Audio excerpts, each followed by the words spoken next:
Our programs offer many languages. Please visit suprememastertv.com/schedule.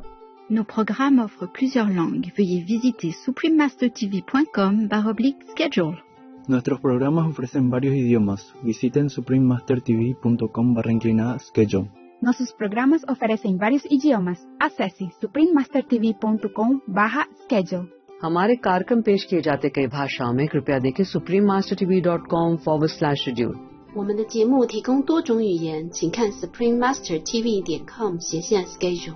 Rancangan kami menawarkan banyak bahasa. Sila kunjungi suprememastertv.com/schedule. برامجنا متوفرة بالعديد من اللغات. يرجى زيارة suprememastertv.com/schedule. Наши программы предлагают много языков. Пожалуйста, посмотрите suprememastertv.com/schedule. Нашите предавания предлагат много езици. Моля вижте suprememastertv.com/schedule. The Buddha prays that we have the same inherent enlightenment, brightness, Buddha nature, like himself and all the Buddha in the 10 directions. How great are we? Can you grasp that? We are the same as the Buddhas. We have the same property like the Buddha. How great! Can you imagine how great you are? Please continue watching to find out more. Supreme Master Ching Hai's lectures are not a complete meditation instruction. Please do not try alone. For free of charge guidance, please visit godsdirectcontact.org or contact any of our centers near you.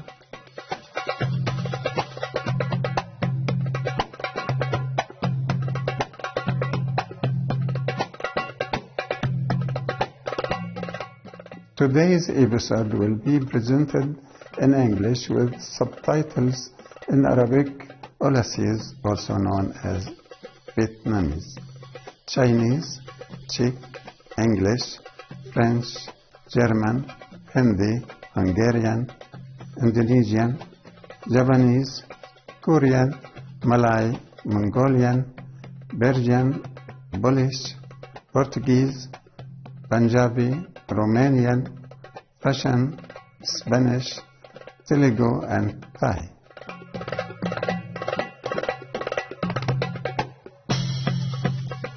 تحياتي الحارة مشاهدينا العطوفين. اسمي حبيب. الليبيون ذوي القلوب النقية يحبونكم بكل بساطة.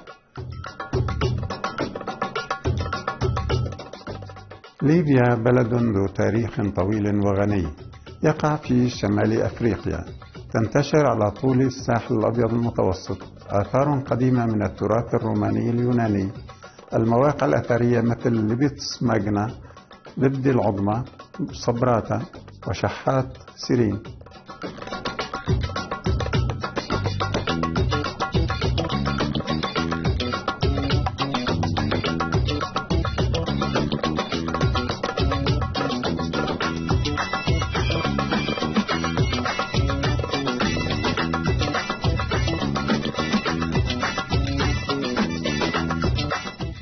تعرف طرابلس عاصمة البلاد بحورية البحر الأبيض المتوسط بمياهها الفيروزية ومبانيها المطلية باللون الأبيض.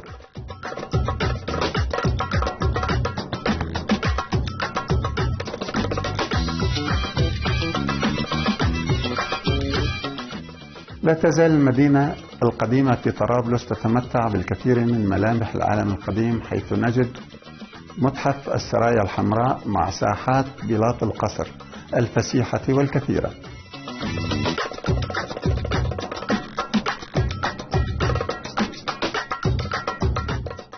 في الجنوب الغربي لطرابلس تقع مدينة واحة الصحراء قدامس ذات الممرات المعقدة التي تشبه المتاهة.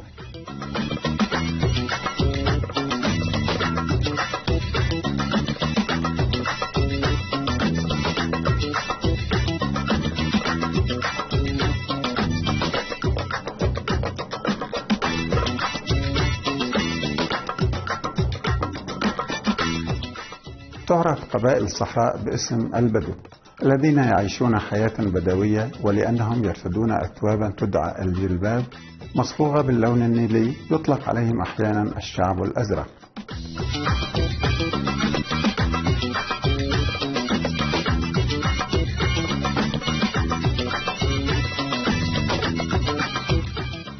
الشعب الليبي طيب وودود، عندما يحيون بعضهم البعض يتصافحون ويمسكون بأيديهم طالما التحية الشفهية مستمرة.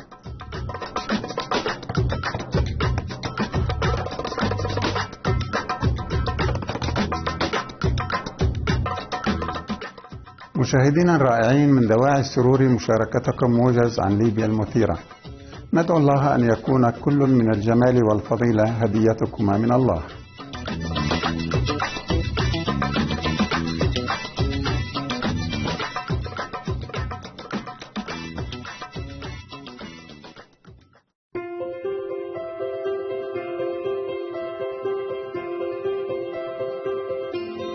على مدى أكثر من 3 عقود منفكة المعلمة السامية تشينغ هاي تنير درب عالمنا من خلال تعاليمها الإلهية.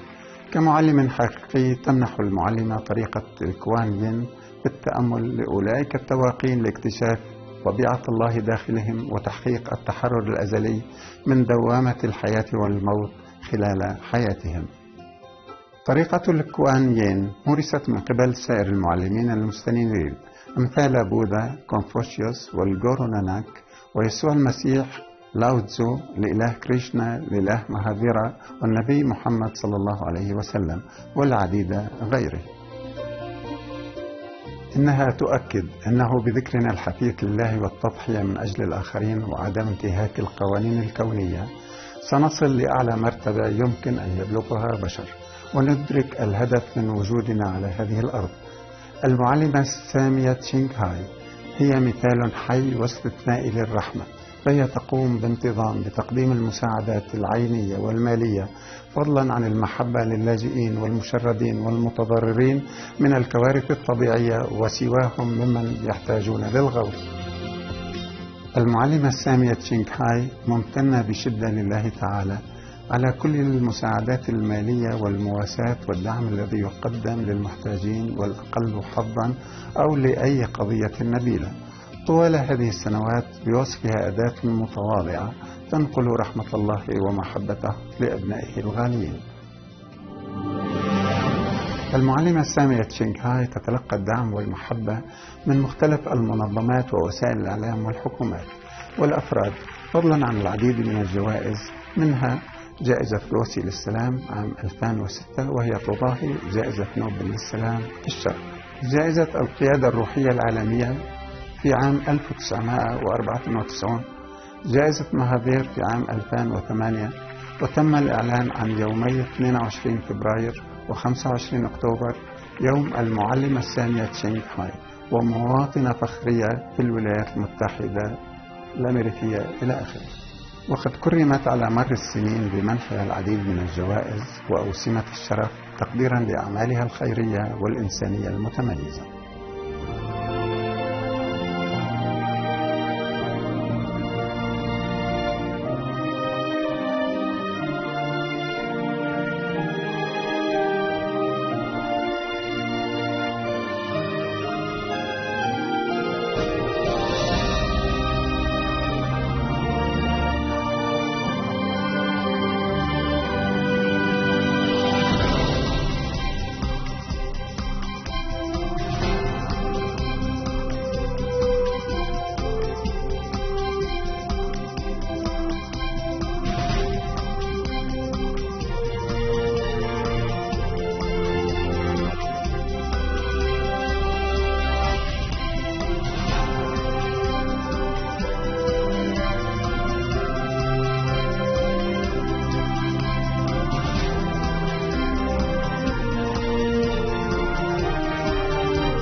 نأسف لعدم قدرتنا على عرض المزيد من الجوائز والتكريم بسبب ضيق الوقت.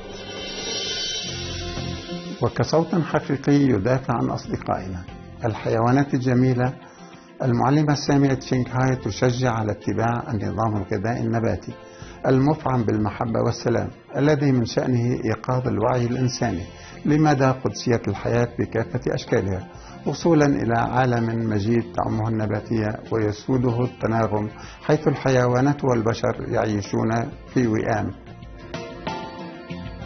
إن مبادراتها لنشر النهج النباتي متنوعة وتشمل توزيع نشرات العيش البديل وسلسلة المطاعم الدولية النباتية لافينغ هات، شركات المنتجات الغذائية النباتية، شركات الثراء النباتية، وسوبرين ماستر تي في، بالإضافة إلى مكالمة الحكومات وكبريات وسائل الإعلام والمشاركة في مؤتمرات عبر دائرة تلفزيونية مغلقة بشأن تغير المناخ. علمنا بذلك أم لم نعلم؟ إن لجهودها تأثير هائل على الوعي العالمي فيما يخص الإحسان للحيوانات، وكيف أن نمط الحياة هذا يمكن أن يحقق السلام الدائم بين الدول، إضافة لإنقاذ كوكبنا من آثار تغير المناخ والكوارث. على مر السنين جابت المعلمة سامية تشينغهاي العالم من الأمريكيتين إلى أفريقيا ومن أوروبا إلى أوقيانوسيا، وألقت مئات المحاضرات أمام الجمهور وتلاميذها متناولة باقة متنوعة من المواضيع الروحية. يشرفنا اليوم أن نقدم واحدة من هذه المحاضرات العميقة بعنوان سورنغاما سوترا، مصدر العوالم الشيطانية، الجزء الخامس من 7 ضمن سلسلة بين المعلمة والتلاميذ، الملقاة باللغة الإنجليزية في 25 من ديسمبر 2018.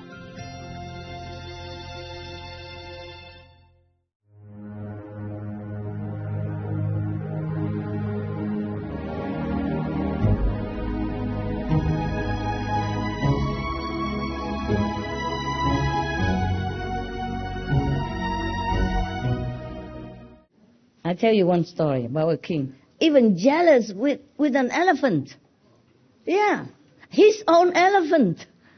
But it's true story. The Buddha told the story. There was a king before a long time ago. But of course the former enemies of the Buddha. Buddha has always this guy hang around him forever, even when he already became officially, physically Buddha. Devadatta. Long time ago, long forever time ago, there was a king, powerful, rich, famous, in one kingdom. He has a beautiful, white, pure, lovely, wonderful, dignified looking elephant. Yeah. Apart from everything else he has. Yeah, a white elephant is hard to find already. And beautiful, dignified as that. Yeah, and very well trained. Because that elephant was too good and intelligent and have many talents, you know. Oh, and then one time he heard people praising the elephant so much because the elephant was performing something. And they said, oh, wonderful elephant, beautiful elephant. Oh, we love this elephant. Oh, the king cannot bear. They should say that to me, not to my elephant. He's just an elephant. And it's mine even. Okay, he's so jealous. That's driven him crazy. So he called one time the elephant trainer, you know, and the elephant to some area, to a mountain. Said, today we go to the mountain. And then he asked the trainer, is this elephant well trained? And the trainer, of course, said, yes, of course he is, Your Majesty. He's the best in the whole country. No other elephant is better than this elephant. Yeah. You have the best, Your Majesty. Oh, but then the king is even boiling more with anger. Even his own official praised the elephant as well. So he said, okay, good. So you show it to me. Can he stand on one leg, 2 legs? Okay, make him stand on 2 legs. Okay, he does stand on 2 legs as the command of the trainer.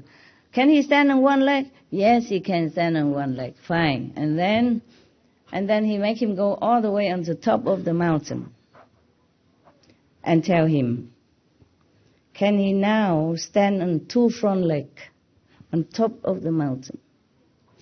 He's going to push the elephant down. So the trainer suddenly see the impression on the king's face. But of course the elephant still can do it, because that elephant is too good. He was going to push him, but then the trainer was nearby or everybody watching, so he cannot do anything. So he said to the trainer, can your elephant even fly? Have you heard of flying elephant? Because if he doesn't, then he's a very bad elephant. He's not worthy to live. Force him to die. So the trainer knew the intention of the king, so he whispered into the ears of the elephant. He said, worthy celestial being, if you can, then you fly.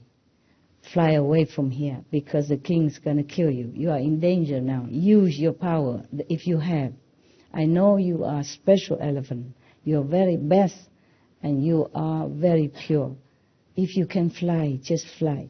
But let me ride you. We both go to another worthy king, another kingdom. Go to Varanasi, for example. Yeah, there you will live, worthy of your talent and quality. So the elephant really flew into the sky with the trainer on him. And then just stopped there for a while. And the trainer talked to the king, talked down to the king, say, Your Majesty, this elephant is worthy for even the celestial king in heaven. He's so pure, devoted, talented, and holy even, pure. Yeah. And you are very stupid king, he says. You are not worthy to keep him. So we are going now. Goodbye. And then they fly to another king. And then when they went to that other kingdom, staying on the air, and the king and all the officials come down and look, and then the king asks, where you come from? How can the elephant fly? And the trainer explained all the situation and say, we think you are worthy king to own this, to have this elephant, to tonify more for your majesty and dignity. Therefore, we come here. If you accept, then we come down.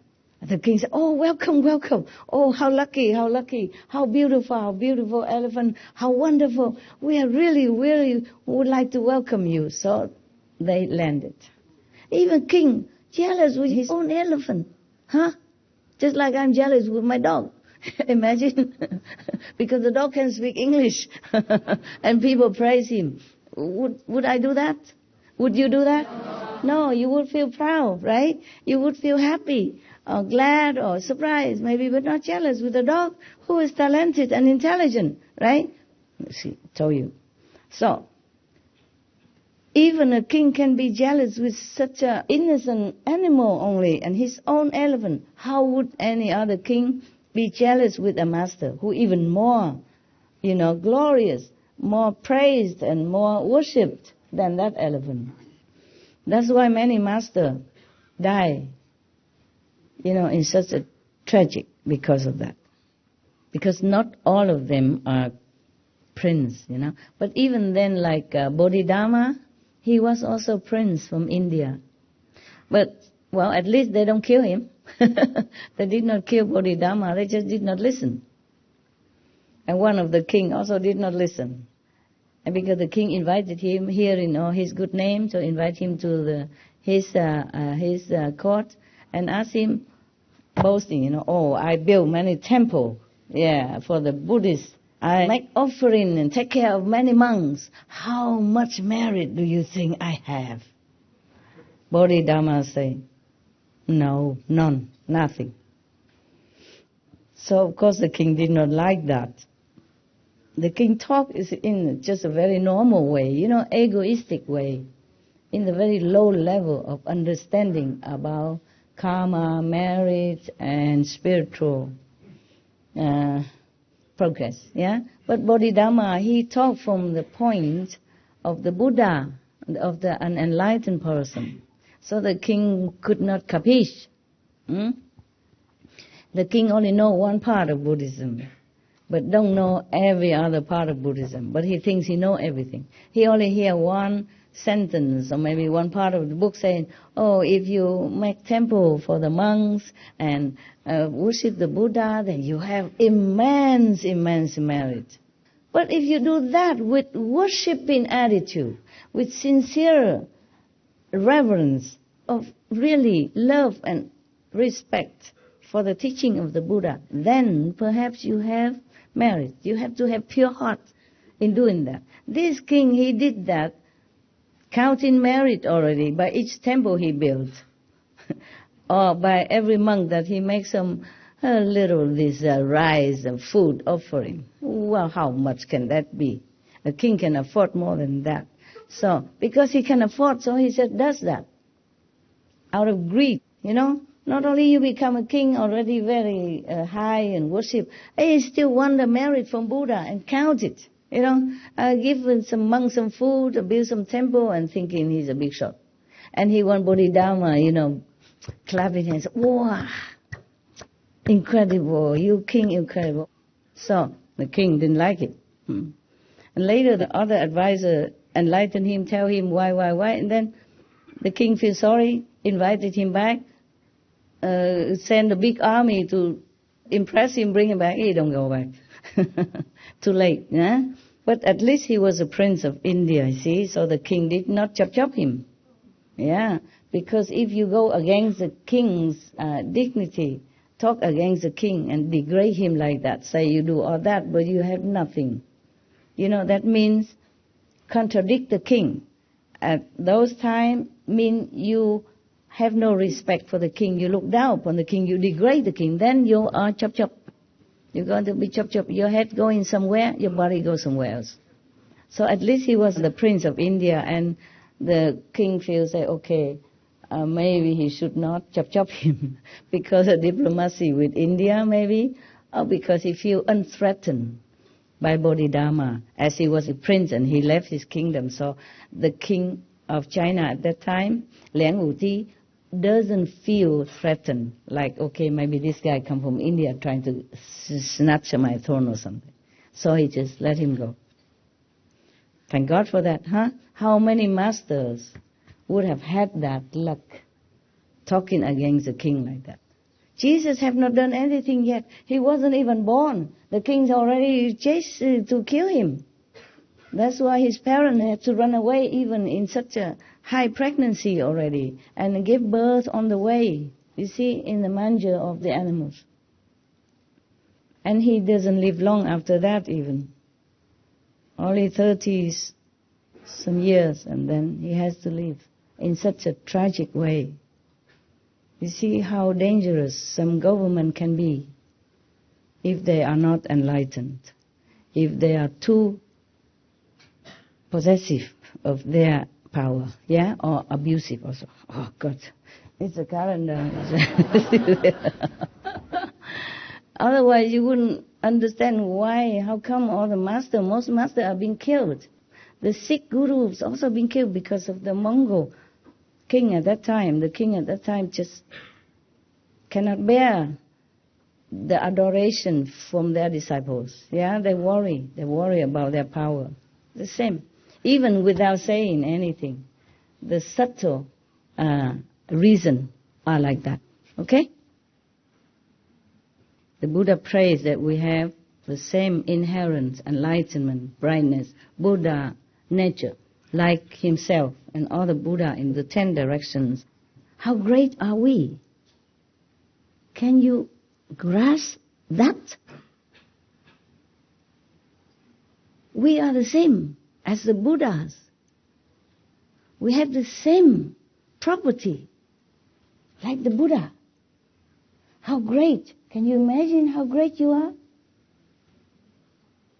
Everybody go worship the Buddha, but we have the same thing. The Buddha mentioned here, not only here, Buddha mentioned all the time that all beings have the same Buddha essence inside. Imagine how great you are, huh? I should worship you. I should also bow to you. But never mind, you put me on this chair, I sit here, I pretend to be a master, okay? Wake up.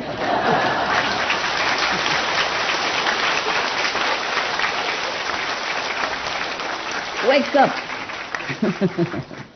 Wake up. Remember, you are great. You are Buddha. Wake up, wake up. That's right.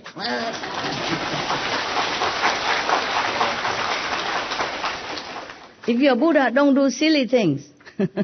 Don't break the precepts. Don't do anything that contradicts to your Buddha dignity. Remember all the time. Remember all the time. Then even if you don't try to keep the precept, you are the precepts. It's just like your nature. Like you have to breathe.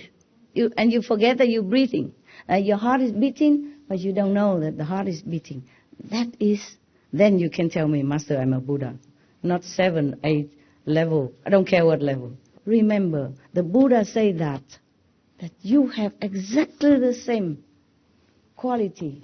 All the Buddhas in the 10 directions, not just Sakyamuni Buddha only, but all the Buddhas, all the past, present, future Buddha, and everywhere in the whole universe are like you. My God. My God. So great you are. And Jesus said the same. You have God within you. The Holy Spirit is within you. Kingdom of God is within you. Then who are you? You're God, right? At least you're likened to God. How great can you be? How more great can you be? And look at all of us. We're so pathetic. Look at the whole world people fighting for a morsel of food, fighting for a little or more piece of land. One country wants to snatch another lands of another country, fighting with the other king, another president, another whatever. What a pity. How pathetic. Huh? How pathetic. Everywhere I go, remember before I met you, I go out lecture, I say, you are great. I want to come here to tell you you are great. I want to help you to remember your greatness. That's all I wanted to do. But of course I have obstruction, yeah? Yeah, because I say other things as well. Like if you want to remember your Buddha nature, you want to know how great you are, stop all these silly bad things that you're doing. No smoking, no meeting, no drinking, no etc., etc. And that go against many people's interest. But truly you are Buddha. What for the Buddha lied to you? Huh? He said all beings in this world have intrinsic Buddha nature. So you're nothing but Buddha.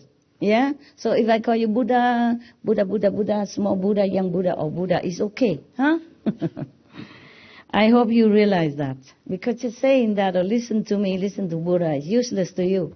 So work harder to realize your greatness so that others can also benefit from your positive self-knowing energy without preaching a word even. You go everywhere, that place is full of light, full of life force, and full of happiness wherever you walk. Make yourself that kind of Buddha. Even you don't know for sure you're Buddha or not, just remember what the Buddha say, you are Buddha, okay? He won't lie to you. He did not lie. He will never lie. What for he lie? Huh? Wouldn't it be better for him if he say, oh, you are just sinners. Oh, bad. I'm the only Buddha, right? Wouldn't it be better for him? No, he say, you are the same. Jesus say, you could do even better than I.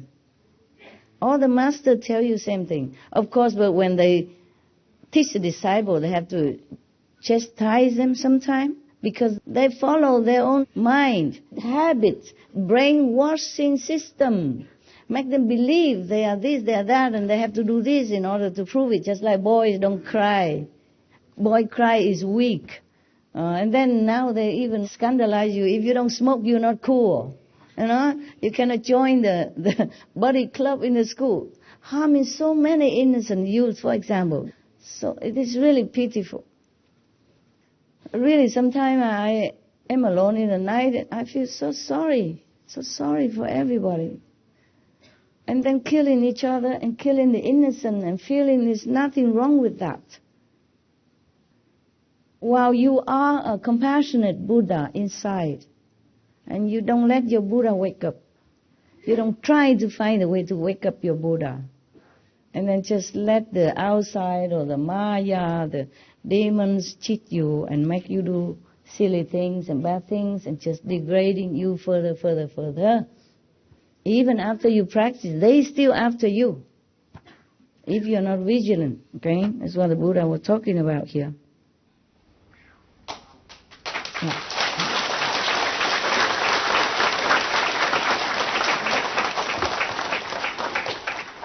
Why? Why we don't know we are Buddha? He also explained.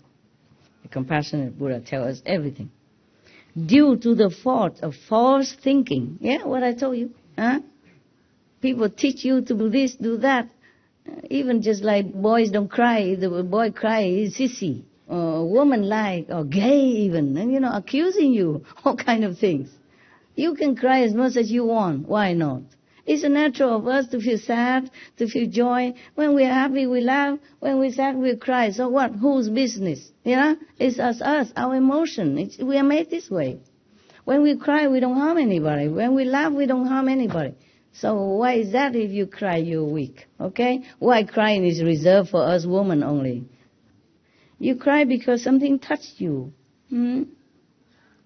Something make you feel happy to tears. Or sad to tears. It's all natural. Just knowing that these are just fleeting moments and it's not like any helpful much for your true self. Okay? Enjoy your laughter and relieve yourself when you're sad by tears. But do not just dwell in sadness forever. Yeah?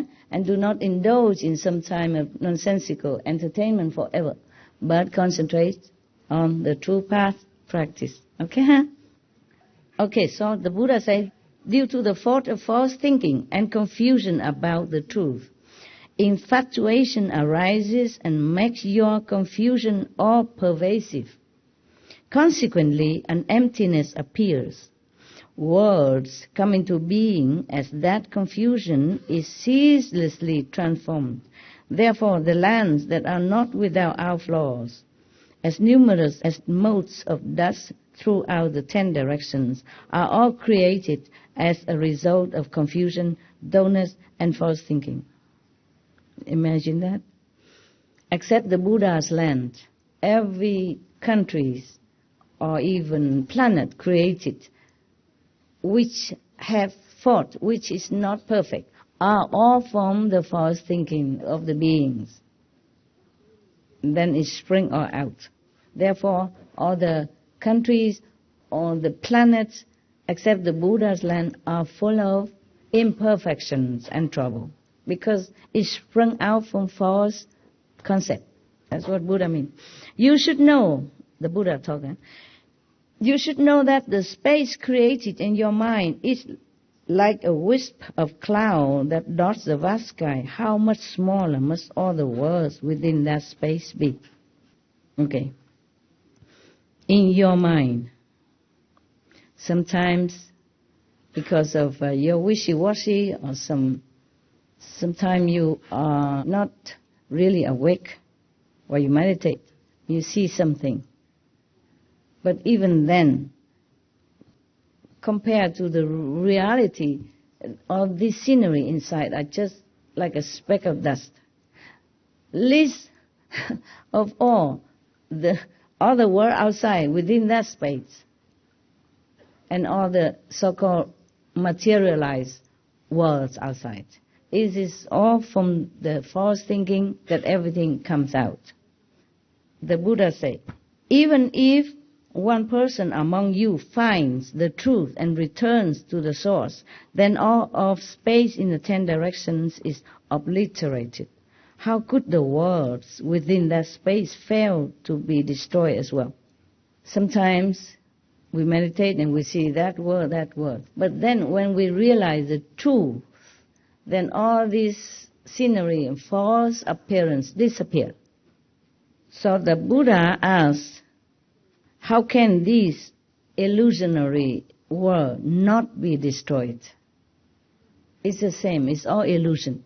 If you realize the truth, all this kind of falseness within you will be destroyed. The same with all the world within the free world, yeah? Up to the Brahma. How can that be forever? The Buddha meaning that one day all this will be destroyed. Once you realize the truth, there's nothing but only the real worlds will rest with you.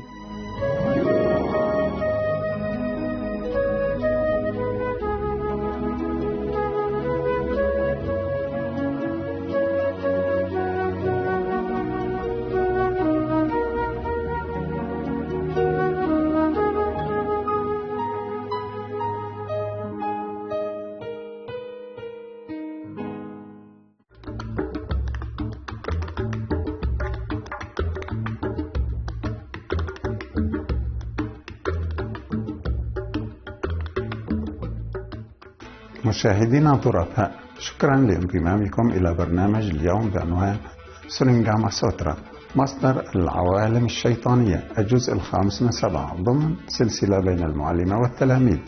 التالي مختارات من كتاب الزهار الفلسفة الكبالية عن الصوت والنفس وسر الشعارات، الجزء الأول من 2، على برنامج كلمات من الحكمة بعد نشرة الأخبار الجديرة بالذكر. رجاء ابقوا معنا على سوبريم ماستر تي في لمزيد من البرامج الإيجابية. عسى أن يبارككم الله ويرشدكم ويحفظكم بأمان وصحة وسعادة.